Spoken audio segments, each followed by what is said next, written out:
WhiskyJason here, whiskey from the viewpoint of an American over here in Germany tasting rare and exotic whiskeys. Today I have something from Teeling, the Spirit of Dublin Teeling, Reborn 2012 whiskey, Teeling whiskey, Aquavit Cask, small batch collaboration, 46%. This is Whiskybase number 190934.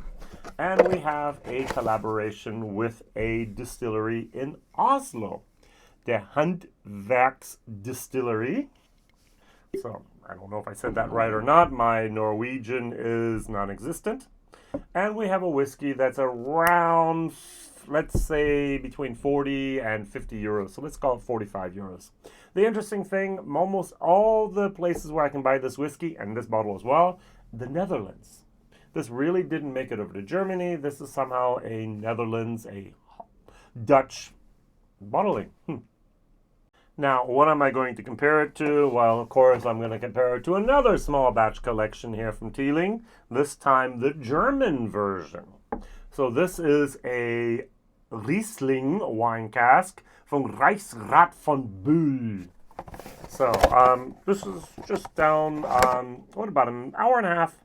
I think maybe 2 hours south of where I live here in Germany. They have a vineyard and they use some of the casks for this. About the same price, also 46%.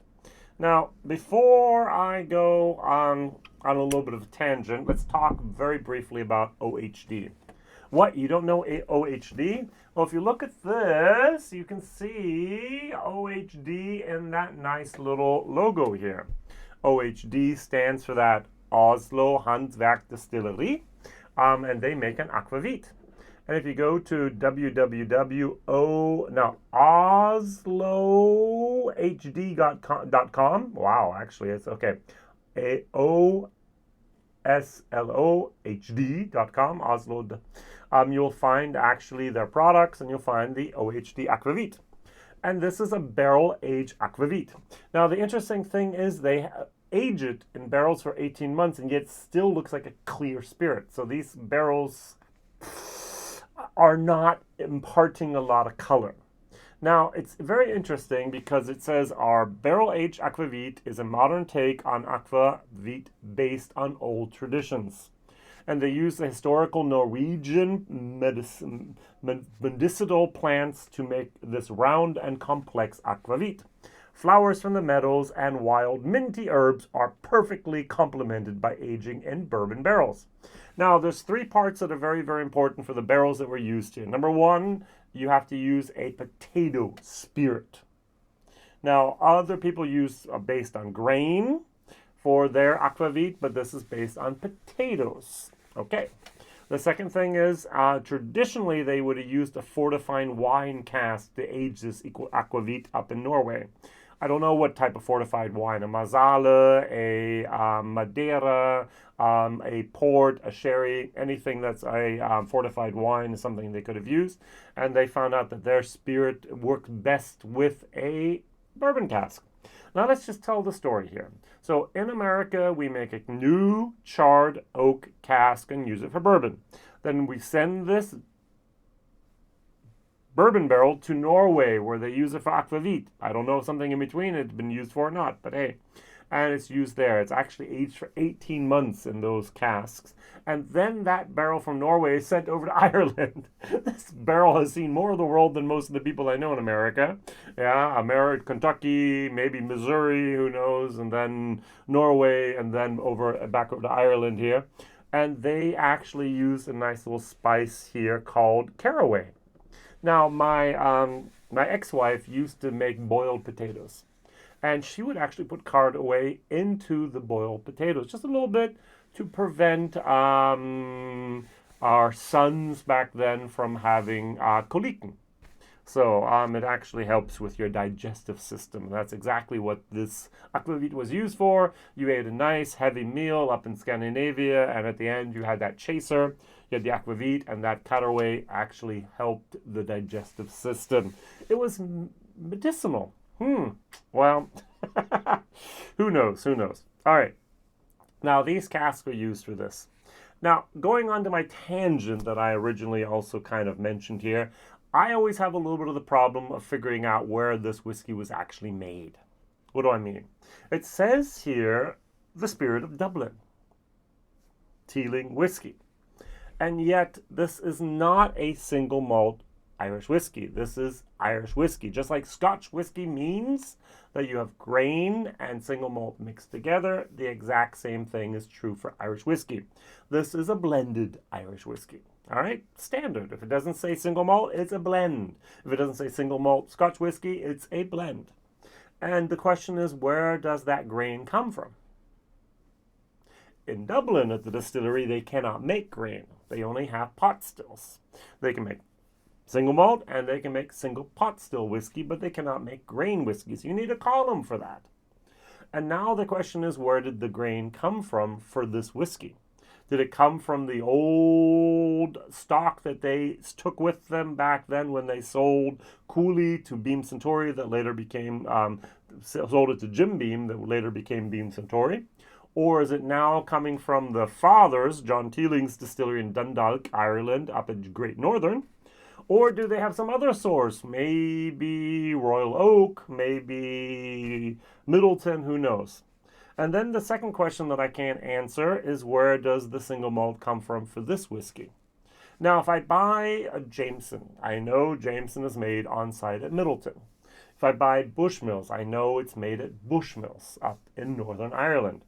But if I buy Teeling, even though it says the name Dublin on the bottle as well as on the box, it's not primarily made in Dublin.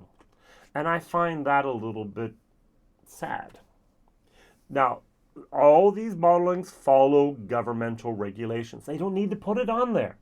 But I hope one day that distilleries will have more transparency and more need to share with us where that whiskey comes from, that actually has their name and their city on that label.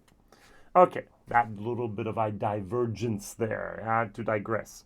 Now, let's nose this. And the very, very interesting thing is I do get that caraway.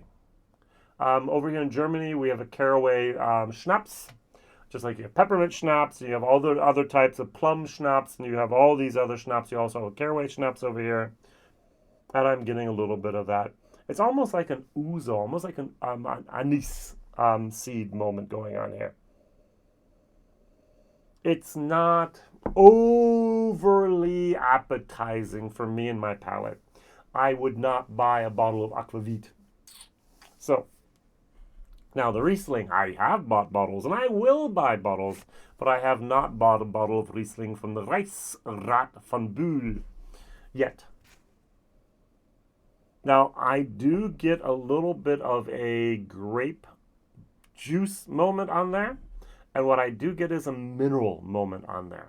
Now, Rieslings are very, for me, high in a little bit of that mineral content.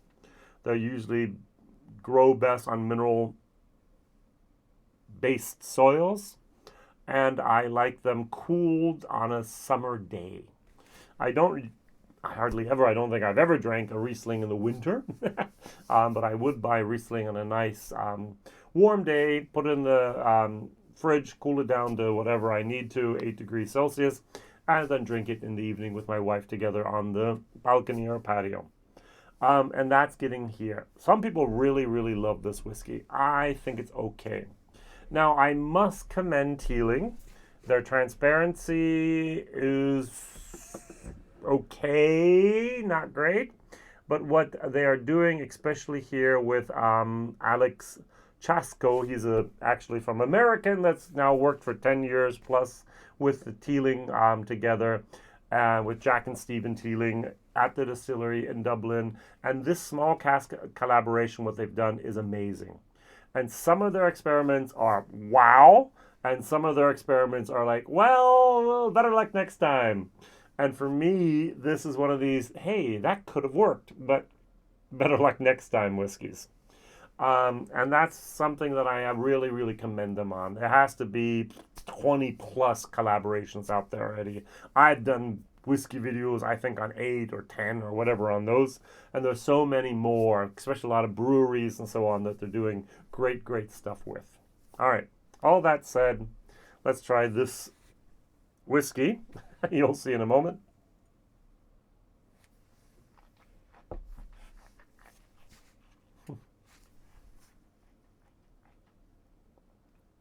Now, if somebody had given this to me and said, hey, I have a neighbor, he's a farmer. He made on his own little moonshine still something, put it in the cask for 6 months.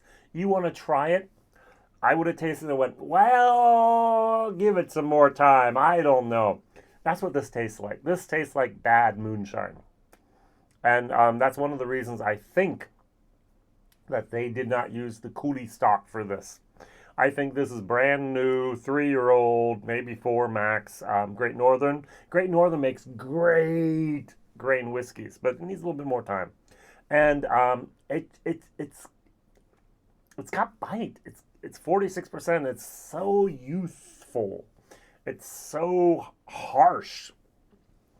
I have difficulty identifying this as whiskey. So if you've ever done my scale here, you know, A, why haven't you bought it? B, buy it. C, you can buy it if you want to. D, you don't need to buy it. F, why was this stuff made? Why was this stuff made? Yeah, to be very, very honest, that's a question that I can answer. They experimented. Well, whoops, we're still going to bottle it. Maybe someone might like it. It's not my cup of tea. It's not my whiskey that I like. Now, many, many people say, hey, your reputation is something you need to build up over time, and you can ruin it with one mistake. No, you can't. Not with whiskey, not with one mistake. This is an experiment. It says a small batch collaboration. They say, hey, take a look at this. It's for one country, basically. And if you don't like it, well, there's 25 other things you can pick instead. These are mistakes that can be made that you can learn from, and you can go, okay, on paper, this looked fantastic. In my brain, okay, Aquavit with that could have worked. And yet, in my opinion, it just doesn't.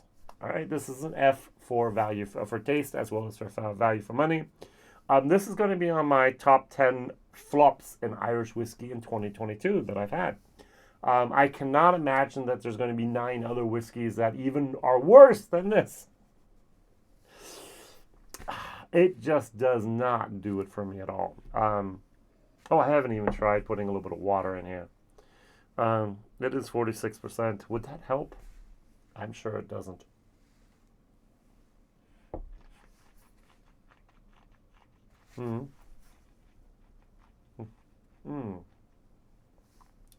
Okay. That is a...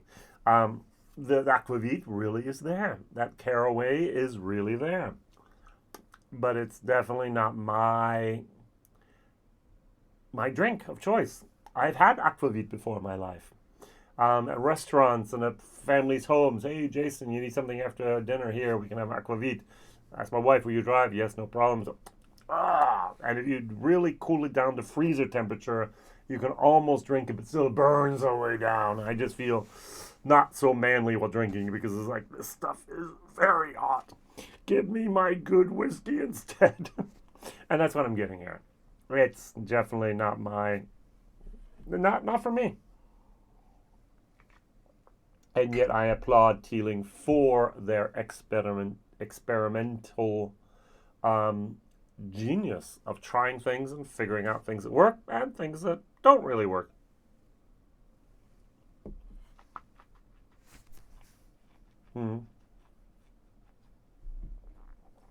This almost works in my opinion. Other people love this. I have friends over here in Germany that have bought bottles and bottles and bottles of this. To see value for money, see it's something you can try. It's got a little bit of a honey, it's got a little bit of a bouquet, it's got a little bit of depth, but it's got that mineral moment going on there that really, really doesn't do it for me. But that's okay. All right, so that's me. My first question of the day is, what is your favorite Teeling product? Definitely not this for me. I think their single malt with their 7 different casks they use is still one of my favorite products of all time. Especially the old Teelings here, single malts. Where was this here? This is the, you can't even tell on the tube. I talked about that in my other single malt video here. This is the, yep, the 03 2021. Try to find older versions. If you can find the older versions, they're so good.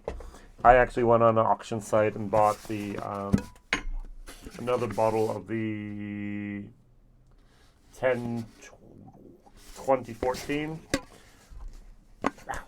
That was amazing. That's the year it was bottled. So that was some good stuff there from the Teeling single cask. That was just single malt. It's just wonderfully made coulis juice, finished in different casks, blended together, and just expertly filled. Well done, Teeling. Those are my favorite. Second thing is, if you don't know your favorite Teeling product, what is the weirdest and most disgusting cask finish you've had so far? I think Dickel Tabasco. There are other things out there where I'm just going, no thank you. So what is the thing you say no thank you? WhiskyJason here, whiskey from the viewpoint of an American over here in Germany, tasting rare and exotic stuff, sometimes great, sometimes okay, sometimes nasty, and today not something I'm going to ever buy again. See you soon. Don't forget to like, share, and also comment. Bye-bye.